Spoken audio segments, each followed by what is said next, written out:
Welcome back. In this module, we'll be talking about editing and adding to your categories in Google My Business. Now, it's important to point out that categories are crucial, particularly when you want to show up in searches that are the most important ones to your business. Google uses the categories you select as a prime indicator of which searches you are relevant to. We touched on the categories in the section on setting up a new listing, but it's always a pretty good idea to go back, take a look at your categories, revisit them, see if you can improve the selection. Now, as I mentioned, they're one of those key variables that determine what sort of searchers see your listing. And the interesting thing is Google will change their categories that are available to you from time to time, so that's why you need to take a look. So let's talk a little bit about how to edit your categories. We discussed choosing a category when you set it up, your listing, and I said, well, you can always come back later and add more categories.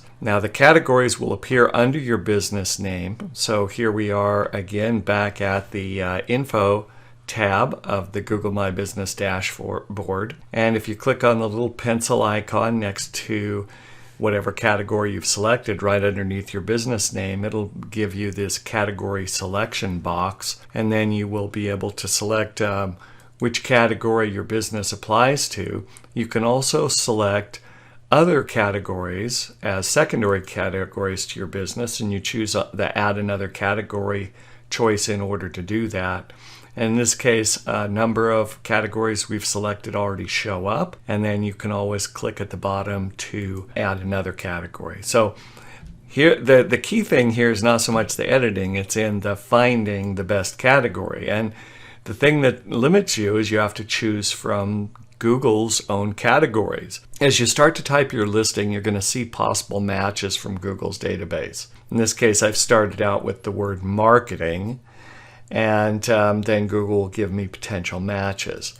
Now, I prefer using a resource put out by a private company, and it's in the form of a Google Sheet. And here's a link that will take you to this shared document. I'm going to jump over and actually do more of a hands-on demo here. I'm first going to take a look at the traditional way to do this, which is what we were just discussing. So here we can see the primary category is just the one that appears first in our category list. And I'll click on the pencil icon. Now let's say I wanted to change this, and in the screen capture you can see I typed in the word marketing, so we'll do that again. Once I have that, I have marketing agency, marketing consultant.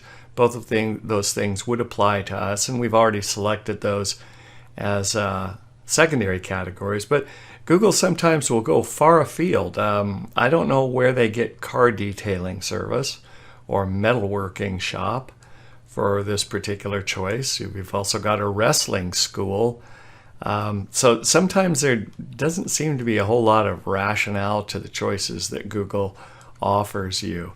Now you can do this, it's just you have to keep going back and forth and trying different things. Like for example, I could try advertising, or I could try internet, and then it'll give me other choices. That can get to be a little tedious after a while. So here's the resource that I showed you. It's created by a place called Pixel Cut Labs. I don't know who they are. I think they are an agency, but I'm grateful to them for having this resource up and online. And it's basically a huge spreadsheet. All right, and it'll give you the category name, and then it'll give you the category ID according to Google.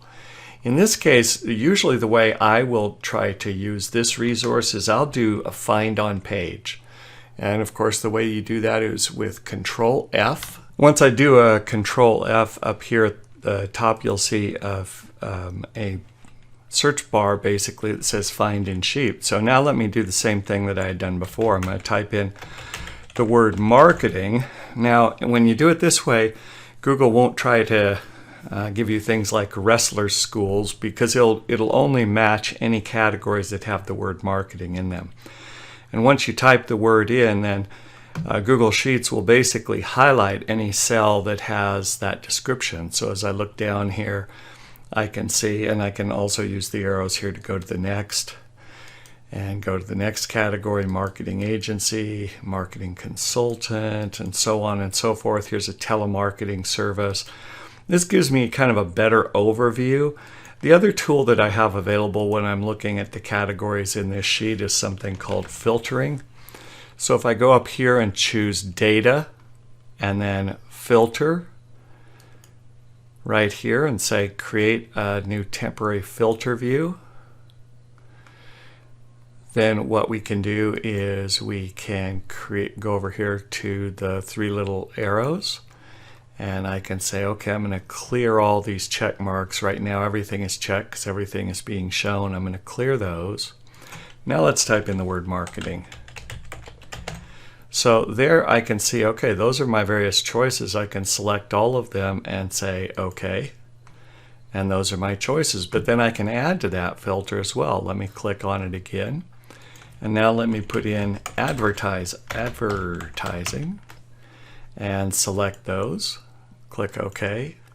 All right, now I'm starting to build a smaller sheet that has the various choices that I might want to look at. And then each of these, if I want to add them in, like let's say, for example, I wanted to do direct mail advertising, I can go back to my categories here. I could click to add another category, type in direct mail advertising, and it'll be found in Google's list.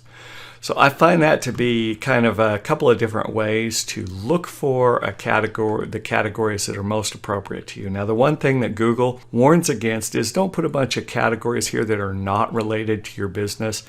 All that will do is dilute your listing and make it harder for Google to get a good bead on who your ideal customer is. So don't go crazy with this, but do find everything that's appropriate to your business and plug it in. And in the next module, we'll talk a little bit more about your business location, the address, and so I'll see you in the next module.